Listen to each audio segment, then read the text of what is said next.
take a second and zoom out. That guy is humanity. And picture humanity as a successful entrepreneur. He owns many businesses, such as economics, politics, healthcare, but one of them is education. And this company is particularly successful. Its product is consumed by more people each year, and the product is getting better each year. So it's a successful and efficient business overall. But the question is, why does humanity need this company? And to answer that, we have to go back in time in tribal communities when the first version of this product was released, the alpha version.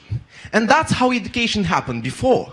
The old and wise men of the tribe communicated to the young men of the tribe their experience. Education was a survival mechanism. You had to know which berries to pick and not to pick, and which season was best for hunting. That's how education happened in the alpha version. And then we have an innovation, such as touchscreen innovated the mobile industry. That is what happened when writing was introduced in the beta version. And afterwards, many updates came, such as universities or libraries or the typing machine, computers and the internet. And we're still in the beta version.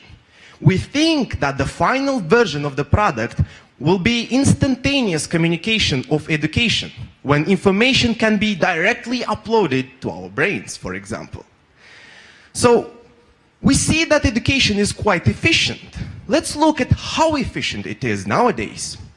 It took humanity about 5,000 years to go from inventing the wheel to the Industrial Revolution. And it took only 60 years from the first man-made flight to sending a human being to the moon. So we see that education is evolving exponentially. And if I were an investor, I would definitely invest in this successful company. We see this trend in other business of the world as well. We see that technology evolves exponentially, and the old population evolves exponentially as well. So we can probably find some correlation and imply the causality of education, making everything such a beautiful world. So, remember what humanity is: an entrepreneur. But what is humanity, we ask? And humanity is a collection of states and governments. And governments are a collection of society. Society is a collection of people, which ultimately is you and us. So we are those entrepreneurs. We are the owners of this company. And believe me, we are very different. We come from different socio-cultural backgrounds, of different histories, and we have different needs and wants and abilities. A good principle for successful business is to adapt to your customers' needs and wants. And that is exactly why education company has different geo-headquarters. Let's look at what the main types of education in the world are right now. We have the blue Western liberal democracy education, where students have a great liberty of choice in choosing subjects and difficulty levels. Then we have the Asian yellow education, which is one of the most formal type of education that is reliant on heavy testing. Believe me, in South Korea, about 100 students do commit suicide because of stress and anxiety from the final exam, as opposed to 300 students in our country because of video cameras. That education is really hardcore, believe me. And then we have the red, post-Soviet type of education, which we are honed in. And this education is reliant on not assessing different needs and wants, but making everyone subject to the same type of education, of equality in education. And then we have the rest of the world, which is quite an interesting discussion on its own, but it's a mixture between these three types of education. That's where we are. We are in the red, post-Soviet type of educational system. And let's try to talk today about us and our neighbors. Let's appeal to the true nature of being a Moldovan and trying to peek over to our neighbors to see what they got. Maybe we can do something better on our home. So let's do just that. But before that, let's try to see what is our world. And for the sake of the argument, picture the world as a bird world and humans as birds.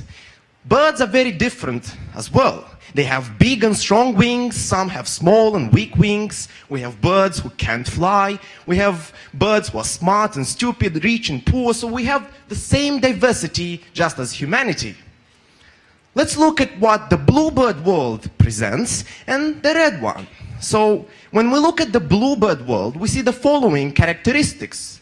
We see that in that world, the birds can choose the height at which they want to fly, the speed, their speed of flying. They can choose whether they want to fly at all. But what we see is that in the Bluebird World, we have a balanced culture between formal and non-formal education, with a specific characteristic of the Scandinavian education, which relies mostly on non-formal education. And then we have the red world. In this world, the birds can't really choose the height or speed of their flight, and they're limited in choosing destinations or directions, and most of the time we are subject to being taught how to fly. So the main difference between these two worlds is that in the blue world, birds usually teach themselves how to fly, but in the red world, we are taught how to fly by others. So when education is finished, the following things happen in these worlds. In the blue world, we see that we get a low amount of birds who fly low heights and low speeds or fail. We have a low amount of birds that are high performers at high speeds of high heights, and we have a very big amount of average performance of birds who fly medium speeds at medium heights. When we finish the red educational system, we get a big amount of birds who either fail their education or fly low speeds with low heights. And then we have the average performers, which are lower in numbers, and we have the same amount of high performance with high speeds and high heights. So the question is, what is the differentiation factor between these two worlds? Well, my experience says me that the differentiation is in the balance between formal and non-formal education. And if you didn't get it by now, when I say formal education, I mean being taught how to fly, and non-formal education I define as teaching yourself how to fly. So most probably, this is where the answer lies in increasing educational efficiency. So what makes non-formal education so efficient? We see that in the blue world, where we have more teaching yourself how to fly, we have a better performance when education is finished. But to understand that, we have to look at the educational efficiencies equation. I define 3 variables here. I say that X is the quality of the teacher. Well, X can be interchanged with books, with online courses, with artificial intelligence software, but for the most part in our world now, it's teachers. Why I define from the famous quote of Plutarch that our mind is not a vessel to be filled, but wood that needs to be ignited. That's when I talk about curiosity. Well, we see that students get better grades at subjects which they're interested in. So we see that curiosity plays a big role in education efficiency. And then we have factor Z, which I call relevancy. Well, our brains are made to retain information which our brains think that will help us tomorrow to survive. So we retain information that we find relevant. That's a big role in education efficiency. So the next question is there such an instrument in our world which maximizes curiosity and maximizes relevancy when talking about education? Thankfully, there is such an instrument. And that instrument is where I come from, the world of academic debating. That's what I believe is the best and most efficient educational non-formal instrument. What is academic debating, you might ask? It's a competitive sport game of 2 teams, of 2 bird teams, which compete on a given theme and bring arguments for and against. And then there is a judge who decides who wins. So it's a sport. We have winners and losers. Well, how I got here is a pretty interesting story. Back when I was in the 9th grade, by accident, when the classes were finished, I opened my English classroom. And the decision to stay there changed my life completely. Well, I entered as a red bird and I came out as a bluebird. Something happened there which changed me completely. So what happened there? Fast forward 2 years in the future, and I'm a smart bird. I can explain how macroeconomic policies affect our country's economy. I can argue for and against migration. I can talk about genetic engineering, artificial intelligence. So I knew a lot of stuff which we kind of don't tackle in school. I could talk about philosophy, psychology. I could talk about a lot of things.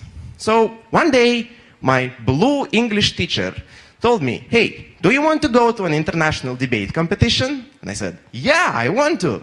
And I went there. I met people from 34 different countries, from 34 different educational systems. I met I met people from Africa, Australia, Canada, the USA, so I understood everyone's perspective. But one thing was common for us there. We were practicing academic debating. And I promised myself that I want to come back home and spread the art of academic debating. Well, thankfully, I was studying in a blue school with mostly blue teachers who understood the power of non-formal education. But when I opened my eyes, I saw a very red world. Well, I looked at my city and I saw an occasional blue teacher here and there. I saw an occasional semi-blue school.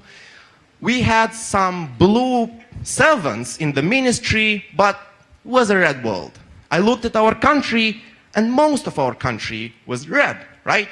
Our education was very reliant on formality. So I had a mission, which, for a fact, today celebrates 2 years.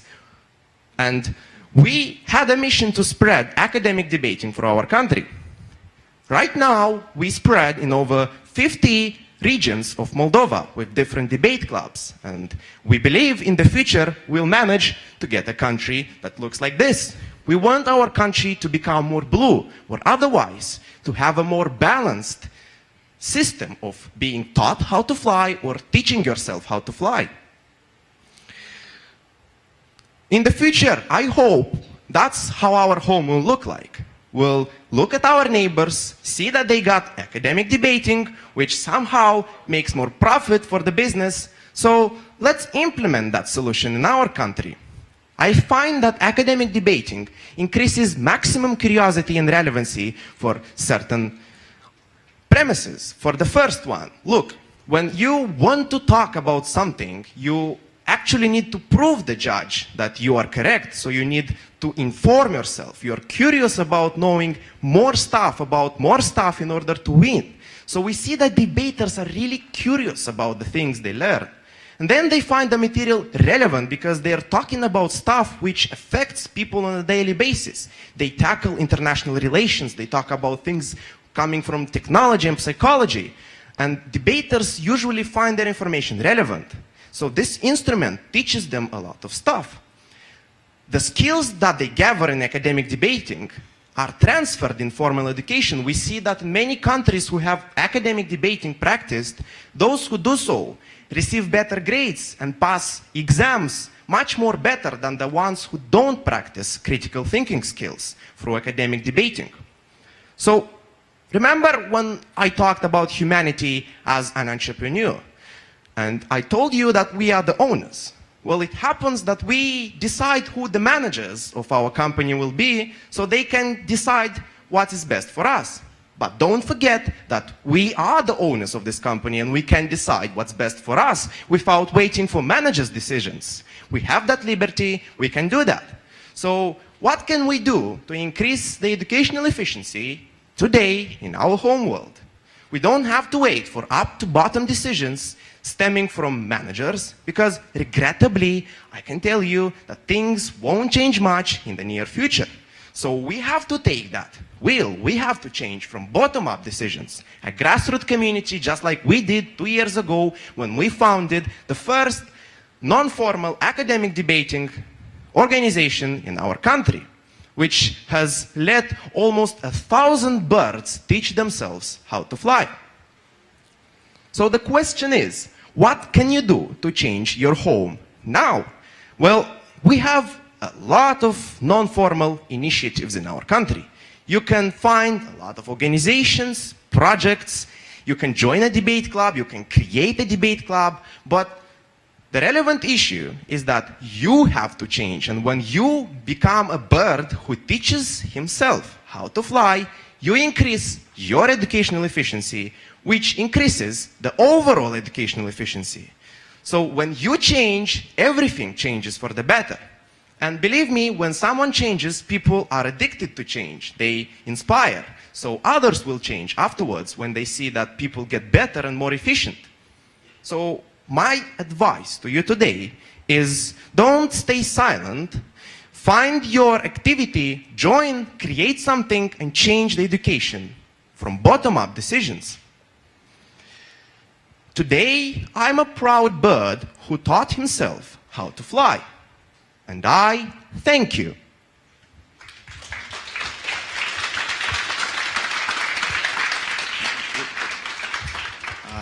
Thank you, Emil. Tell us, please, what is the main obstacle because of which it is so difficult to transform the red birds into blue ones?